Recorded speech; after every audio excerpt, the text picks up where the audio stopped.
پیس کو ایگزسٹ کرنے کا جو سب سے امپورٹنٹ ستون ہے، پلر ہے، وہ ہے اکنامی۔ اگر معاشی اعتبار سے آپ کی میجورٹی اگر خوش ہے تو اس میں پیس ایگزسٹ کرنے کے چانسز زیادہ ہے۔ اگر آپ کے اندر اکنامی کی ڈسپیرٹی ہے، چند ہاتھوں میں پیسہ ہے اور باقی لوگوں کے پاس ریسورسز نہیں ہیں، تو وہاں کوئی دوسرا فارمولا نہیں ہے کہ آپ وہاں پہ پیس کو اسٹیبلش کر پائیں۔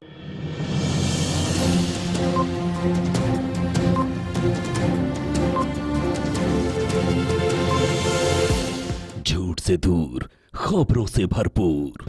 کوئی بھی اسٹیبلشمنٹ، گورنمنٹ، کچھ بھی، اس کا پرائم آبجیکٹو یہ ہے کہ ایک پیسفل سوسائٹی بنائی جائے۔ ایک کامیاب گورنمنٹ، ایک کامیاب مذہب وہ ہے جس کے ذریعے سے ایک پیسفل سوسائٹی ایگزسٹ کرتی ہے۔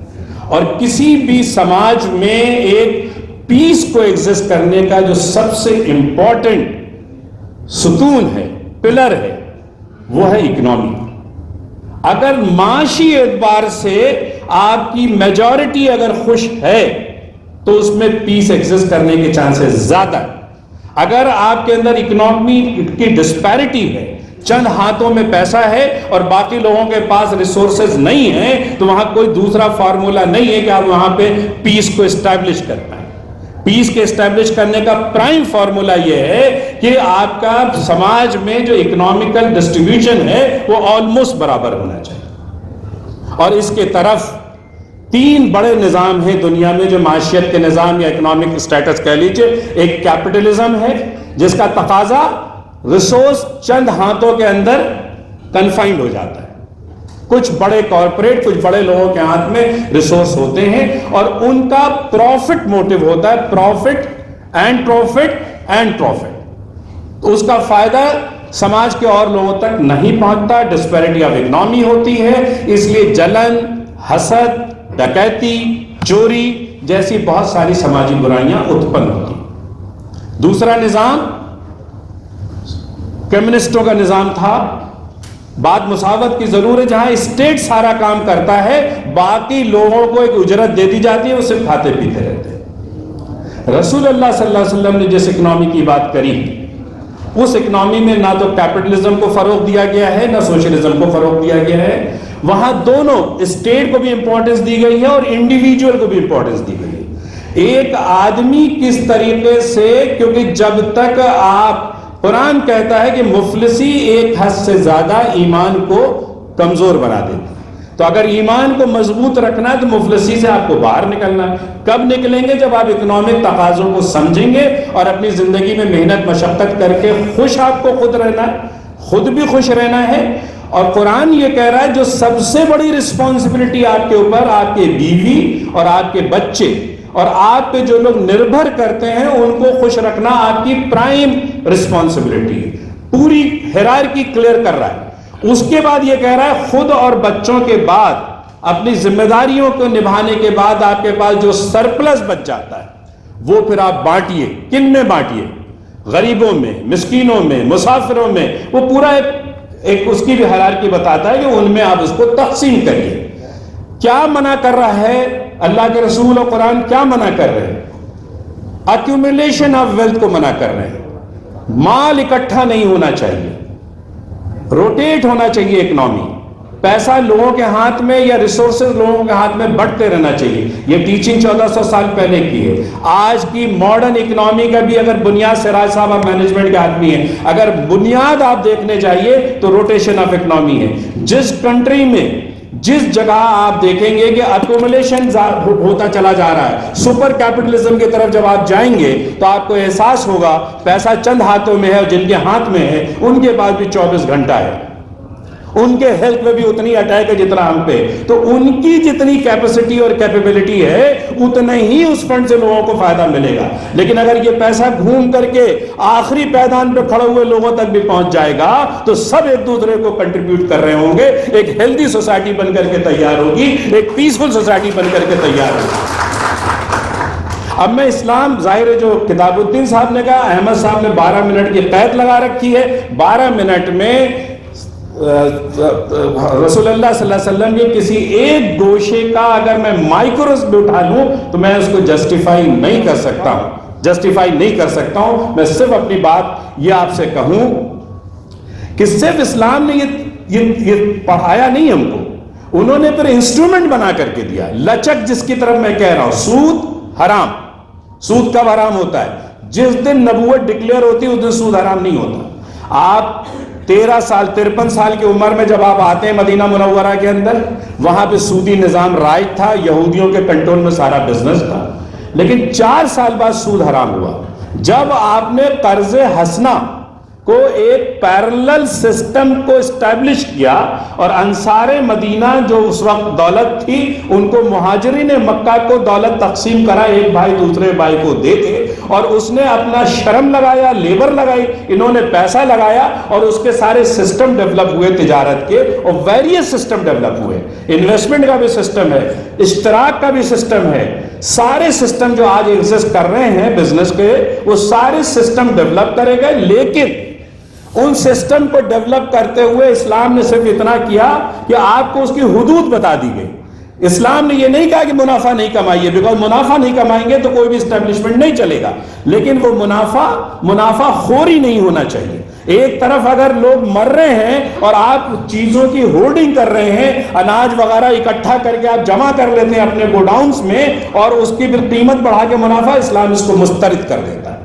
اگر آپ نے اپنے سامان میں گھٹیا چیز ملا کر کے اور اس کو بڑھیا چیز کے ساتھ میں بیچ رہے ہیں، اسلام اس کو مسترد، اس کو حرام قرار دے دیتا ہے. پروفٹ کے خلاف نہیں ہے، پروفٹنگ کے خلاف ہے کہ صرف اور صرف پروفٹنگ آپ کا مول مقصد نہیں ہونا چاہیے.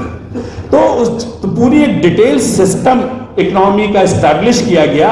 مین سینٹرل اس میں یہ ہے دولت کا ڈسٹریبیوشن، سارے ریسورس کا ڈسٹریبیوشن، اس کے طریقے زکوٰۃ، صدقہ، فطرہ، خیرات، خمس، عشر، سارے طریقے بتائے گئے.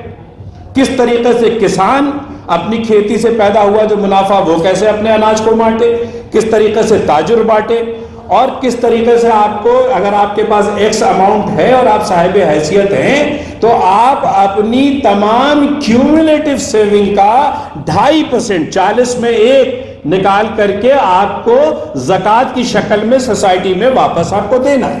اب میں اگر ڈیٹیل میں نہ جا کر کے صرف زکوٰۃ پہ آپ سے بات کر لوں، مان لیجئے اسلامک فلسفہ نہیں، یہ دنیا کا ایک فلسفہ ہے. دنیا کے سارے 700 کروڑ لوگ اس کو آج کے تاریخ میں اس پہ مان لیجئے عمل کر لیتے ہیں. تو اگر جس کے پاس آپ تصور کریے کہ 40 لوگ کروڑ پتی بیٹھے ہوں اور وہ اپنا 2.5%، 2.5 لاکھ سب نے نکالا، اور 40 لوگوں نے راہ چلتے کسی رکشہ پولر کو اپنا پیسہ دیا، وہ کروڑ پتی ہو گیا. تو ہر 40 آدمی اس بات کی صلاحیت رکھتا ہے کہ رکشے والے کو بھی کروڑ پتی بنا دے. تو اگر یہ آپ نے فلسفہ اختیار کیا تو 40 سال کے روٹیشن کے بعد دنیا میں پر کیپٹا انکم کا کوئی سسٹم ہی نہیں رہ جائے گا. کوئی ایوریجنگ نہیں ہے. دنیا کے ہر آدمی کے پاس یونیفارم دولت ہے. اگر یونیفارم دولت سب کے پاس ہو جائے یہاں حال میں بیٹھے ہوئے لوگوں میں، تو آپ کے اندر جلن، حسد، چوری، ڈکیتی یہ آٹومیٹکلی ختم ہو جائے گی. یہ پیدا ہی ہوتی ہے ڈسپیرٹی آف اکنامی کی وجہ سے، یہ پیدا ہی ہوتی ہے سپر کیپٹلزم کی وجہ سے. پروفٹ محمد صلی اللہ علیہ وسلم اس کو خارج کر دیتے ہیں. چند ہاتھوں میں دولت نہیں چاہیے، وہ ذریعہ بنایا ہے دولت ڈسٹریبیوٹ کر. اس وقت نہیں ہے کہ ہم آپ کو اس کی ڈیٹیلنگ بتائیں. کبھی اگر محمد احمد صاحب کوئی سیمینار رکھیں گے 4-6-8 گھنٹے کا اور 12 منٹ کی قید نہیں لگائیں گے تو میں ڈیٹیل میں جا سکتا ہوں کہ کس طریقے سے آج کے بھی تقاضوں میں مسلمان یہ کہہ کر کے نکل نہیں سکتا کہ آج کا نظام ایسا ہے کہ صاحب سودی نظام سے ہم باہر رہ کر کے بزنس نہیں کر سکتے. نہیں، ہمارے اور آپ کے سمجھ میں کمی ہے. جو تقاضا 1400 کیا ریسورس تھا رسول اللہ کے پاس اور صحابیوں کے پاس؟ کیا تھا ان کے پاس؟ کیپٹل نہیں تھا، کچھ نہیں تھا. سسٹم تھا، عدل اور انصاف تھا.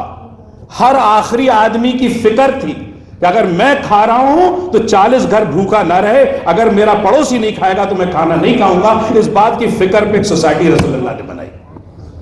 اس سوچ کو لے کر کے جب آج آپ بھی جو ڈاکٹر کوثر عثمان صاحب نے کہا فرائض کی تلاش، حقوق کی لڑائیاں لڑنے سے کوئی قائد نہیں بنتا ہے، لیڈر نہیں بنتا ہے، رہبر نہیں بنتا ہے۔ آپ اپنے فرائض کو دیکھیے، آپ امت مسلمہ ہیں جن کو زندگی جینے کے قیامت تک کے فلسفے بتا دیے گئے، اس پہ عمل کرنے کی ضرورت ہے۔ آپ اس کو عمل کریے تو آج بھی اس ریسورس میں اور اس جگہ رہتے ہوئے آپ ایک عملی زندگی کی ایک مثال پیش کر سکتے ہیں جہاں لوگ آپ سے سیکھیں کہ بزنس کیسے کیا جاتا ہے۔ ڈیٹیل طریقے سے اپنا وقت نکال لیجئے۔ آج کے دور میں یہ چھوٹا سا موبائل آپ کو ساری کی ساری انفارمیشن پروستا ہے۔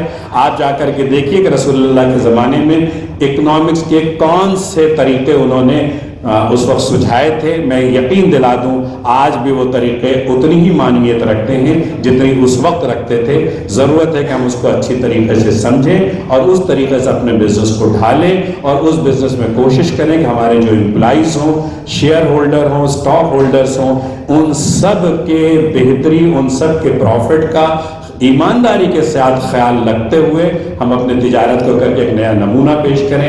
اللہ تعالیٰ کہتا ہے اگر دو آدمیوں نے آپس میں کوئی بزنس کی ٹیم بنائی ہے، اشتراک کیا ہے اور دونوں میں خیانت نہیں ہے، امانت داری ہے، ایک دوسرے کو اگر وہ بیوقوف نہیں بنائیں گے، چھلیں گے نہیں، تو اس کا تیسرا پارٹنر اللہ خود اپنے کو اس بزنس میں بتا ہے۔ وآخر الدعوانا ان الحمد للہ رب العالمین۔